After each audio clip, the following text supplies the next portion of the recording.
नमस्कार, सादर प्रणाम। मैं डॉक्टर ओपी मिश्रा द संकेत लाइव से। आज हम बात करेंगे गाय और उसके वंश के बारे में, यानी गोवंश के बारे में। जनसंघ और भारतीय जनता पार्टी के एजेंडे में शुरू से ही गाय के अस्तित्व और उसकी पवित्रता को ज्ञान केंद्र में रखा गया है। आप सबको याद भी होगा कि स्वामी करपात्री जी महाराज के नेतृत्व में 7 नवंबर 1966 को हिंदू संतों और अन्य धार्मिक नेताओं सहित हजारों गौरक्षकों ने पूरे भारत में गौ हत्या पर प्रतिबंध लगाने के लिए कानून बनाने की मांग करते हुए संसद पर धावा बोलने के लिए एक विशाल प्रदर्शन किया था। उस समय श्रीमती इंदिरा गांधी भारत की प्रधानमंत्री थी। इस आंदोलन में करीब 7 लोगों की मौत हुई थी तथा सैकड़ों घायल हुए थे।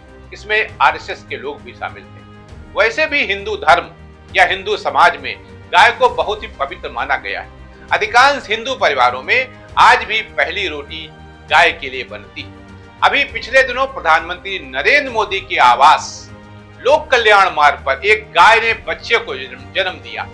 प्रधानमंत्री जी ने स्वयं अपने ट्विटर हैंडल पर गाय के बच्चे को प्यार करते, दुलराते, उसे सहलाते, पुचकारते आदि की फोटो साझा की थी। ये देखिए, प्रधानमंत्री मोदी ने लिखा था कि उस गाय के बछड़े के मस्तिष्क पर चूंकि ज्योति का चिन्ह है, इसलिए उसका नाम दीप ज्योति रखा है। इस समय भी भाजपा शासित राज्यों की सरकारें गाय को लेकर बहुत ज्यादा सेंसिटिव हैं। इसमें उत्तर प्रदेश की योगी सरकार तो टॉप पर है। मुख्यमंत्री योगी आदित्यनाथ ने तो गोवंश को लेकर तमाम आदेश जारी किए। प्रत्येक ग्राम सभा में गोवंश के संरक्षण और संवर्धन के लिए सरकार पैसा भी देती है। गोरक्षक दल भी है, गो आयोग भी है और गौशालाएं भी हैं। लेकिन उन गौशालाओं की हालत क्या है, ये किसी से छिपी नहीं। मोहनलालगंज के ललूमर ग्राम सभा क्षेत्र के एक गौशाला में तो दर्जनों गायों के मरने की भी सूचना है, क्योंकि गौशालाओं में गाय को सूखा पैरा और भूसा के अलावा कुछ दिया ही नहीं जाता। ललूमर, सिसेंडी, खुजौली तो उदाहरण है। जबकि हालत यह है कि किसी भी गौशाला में व्यवस्था के नाम पर केवल टिन पड़ी हुई है। जाड़ा, गर्मी और बरसात में गाय इसी के नीचे पड़ी रहती है। सफाई करने वाला तक कोई नहीं है।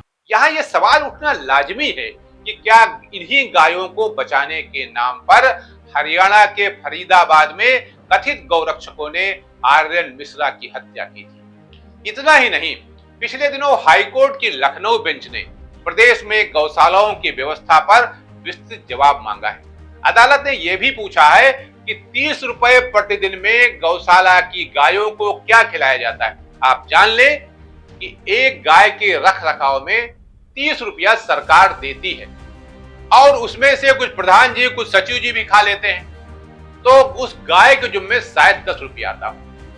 न्यायमूर्ति राजन राय व न्यायमूर्ति ओम प्रकाश शुक्ला की खंडपीठ ने पूछा है कि क्या हाल ही में कोई सर्वेक्षण इत्यादि हुआ है जिससे यह पता चल सके कि गांव में कितने चरागाह बचे हैं। क्या अब भी वे पुराने स्वरूप में बचे हैं या कुछ क्षेत्र कम हुआ है अथवा उनका अस्तित्व ही समाप्त हो गया है। इसके जवाब में राज्य सरकार के अधिवक्ता ने बताया कि 650 गौशालाएं क्रियाशील हैं, जिनमें हर जानवर पर प्रतिदिन 30 रुपया खर्च किया जाता है।